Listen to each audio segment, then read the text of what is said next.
Well, hello everyone, welcome back to another video. Today, of course, we're going to be discussing firstly the Schumacher trailer that came out yesterday, and also the BAKU HOTLAP that came out this morning. Obviously, I'm recording this video earlier in the day, but there shouldn't be too much because, of course, BAKU would have been this weekend. Whether or not it gets rescheduled, of course, since I did that Turn 2 podcast episode the other day, there's been some rumours that Europe could be extended with Mugello, Imola and Hockenheim, and a double header at Sochi, which, please, Formula 1, have some sense. We don't want a double header at Sochi. Sochi is dull at the best of times. In actual fact, the F1 community would pretty much prefer a double race at Agora Drive than down at Sochi. I would prefer a double header down at Agora Drive. Move the race up to St. Petersburg. Sort it. But yes, so we're going to start with you would have already seen the BAKU HOTLAP and a mix of the Schumacher trailer. Hopefully my editing, as I say, I haven't edited that little section of the video to open up with yet as I'm recording this, so yes, let's get into the Schumacher trailer though first. And of course this is Schumacher himself. This is in his Jordan livery. As I've mentioned before, he only ever raced his car once. That was at Belgium in 1991 when one of the Jordan drivers actually got sent to prison for punching a driver. I can't remember his name, but yes, we got some of course at Belgium, ironically, we have there now straight away you're going to know that there is some sponsors on the helmet, which is good. Good. This car is pretty much the most complete of the set. It's got Michael's number, the 32, so they're continuing that theme from last year, where, if you remember back to last year, and also they did it for Niki Lauda, they added the car numbers because to get around licensing issues in Formula 1, they don't have the car numbers on the front of the classics in the F1 game like they did in the F1 2013. But yes, obviously we got this and a full livery, and of course Michael's helmet at the time. Yes, this is what Jordan looked like. It's something that it is going for Belgium. And then of course we got his Benetton. He moved to Benetton the race after that's how much he got. Went on to Benetton, and this is when it starts to fall down because already the mild 7 logo, which of course is what's supposed to be in place the Benetton place, is already being removed. Of course, Mild 7 is a cigarette company, so I can understand why they removed it, but yes, the livery itself doesn't really work without the Mild 7 on it, because the blue colouring is for, obviously Mild 7 took a more interest in the team for the following year, so both the 94 and the 95 Benetton, as you'll see in here, are there. But I'd love to raise this against the 96 Williams car as well.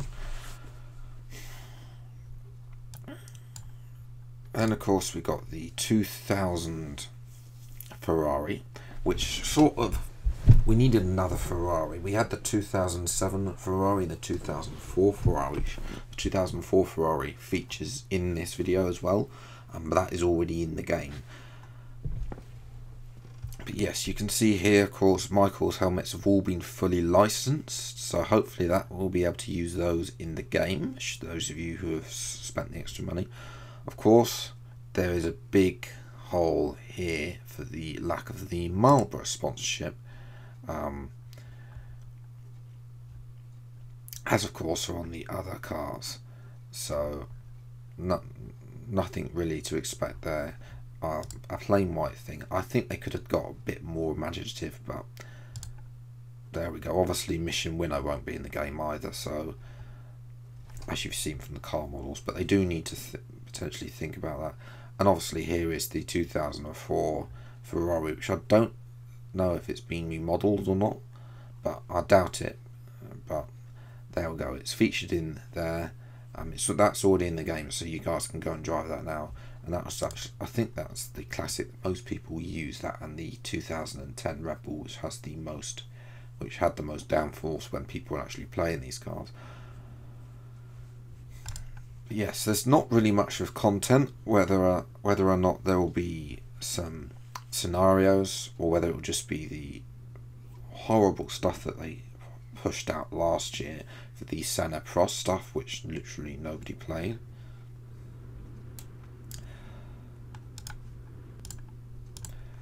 Just now we're here in Baku. Again, I'm not sure if they've done some remodeling, but this is today's gameplay. Obviously Baku would have been this weekend. It is a track that, I don't know, it's sort of a track that you love and hate at the same time. But we're here with Antonio Giovinazzi in his Alfa Romeo. The car models are absolutely not the final. I don't know if they're going to make it final. There's a bit of confusion whether is it actually going to come before the release date. I don't know, because I mean the new cars, whatever happens, was being turned up in Austria is 2 days before the Schumacher stuff actually releases. But on board with Giovinazzi through turn 1. She takes an extra wide line there again. Now, as I said, if you've watched any of the previous episodes of the series, and you notice the last time I picked up that there was, say, an overtake and then a 2. Again, I don't know. Again, we're also in practice because overtake mode isn't available in time trial, and also it's indicated they've done 15 laps in P1.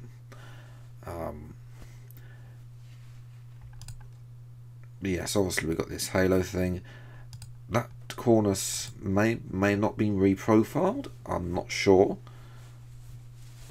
Again, they've seemed to have made a lot of changes to their thing as we come into this corner.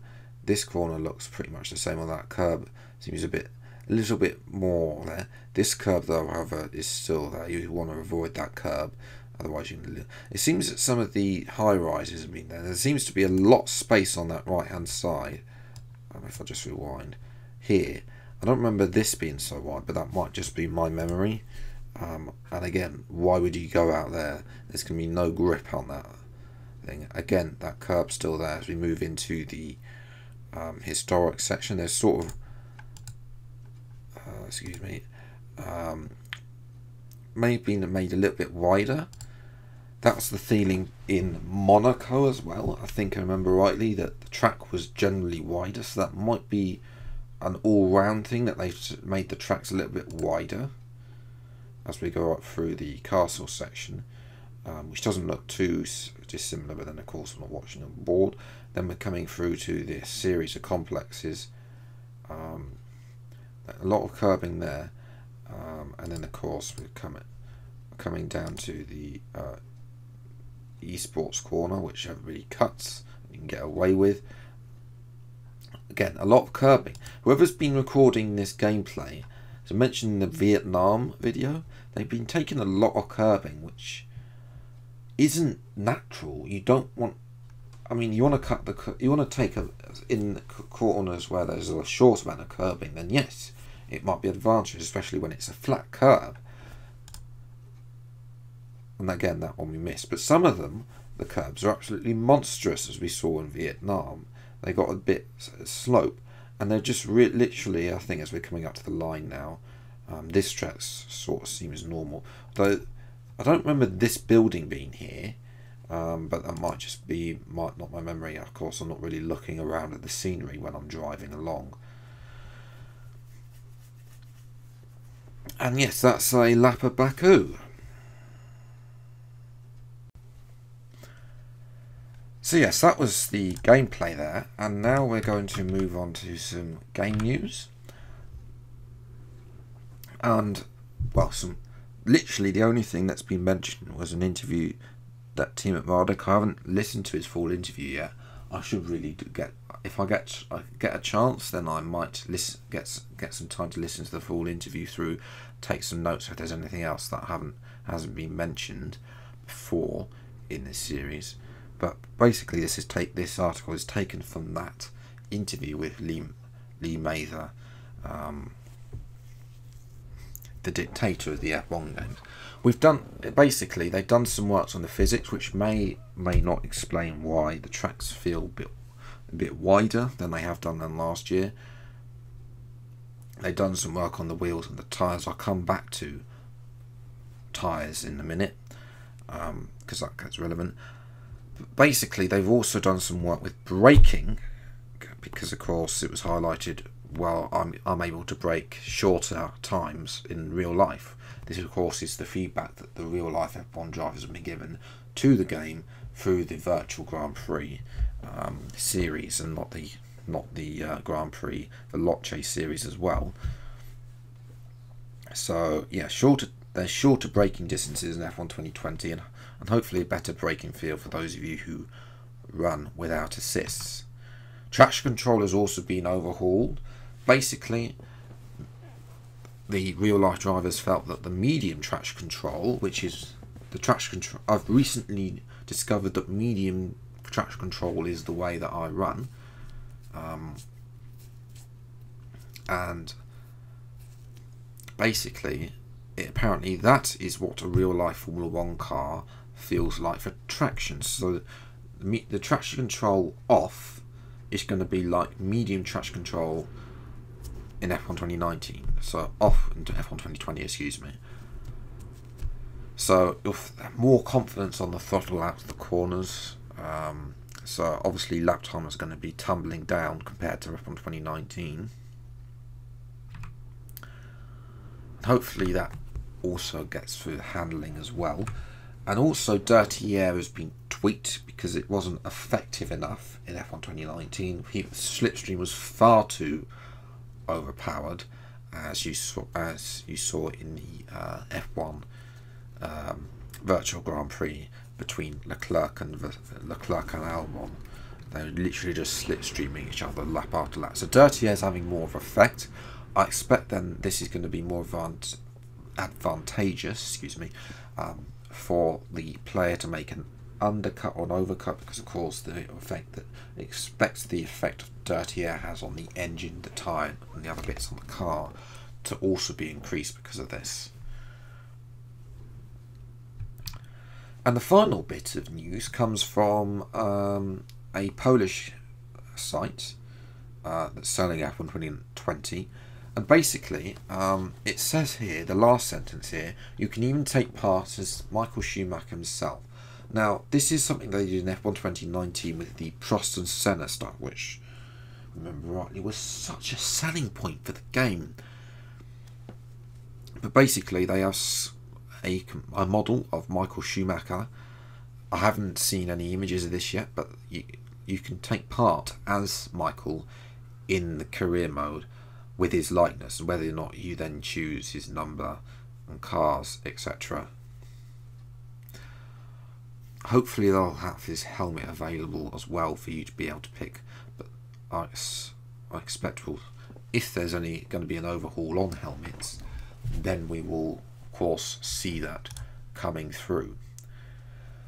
So yes, that is going to be it for today's video. If you have enjoyed, leave a like, subscribe to the channel if you see more episodes or some F1 2020 game news as and when it comes out. Obviously we'll be back probably next week when some Codemasters release something. Obviously it's a month on Sunday that the game actually is available to play, for the people who have bought the expensive edition,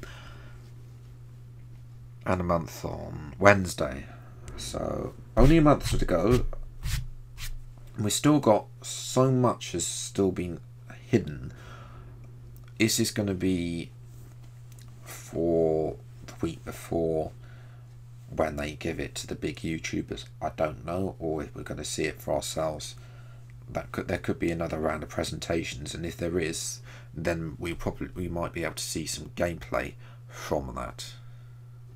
But yes, on screen now, by the way, to round off this video, are some screenshots of Michael Schumacher's car. There's a whole load of them on the Codemasters blog. I've only included one from each car because there's a load of them. So if you want to go and check them out, link is in the description below, as well as everything else as well for you guys. But until the next VR6 time, take care, thank you so much for watching, enjoy your day, and goodbye.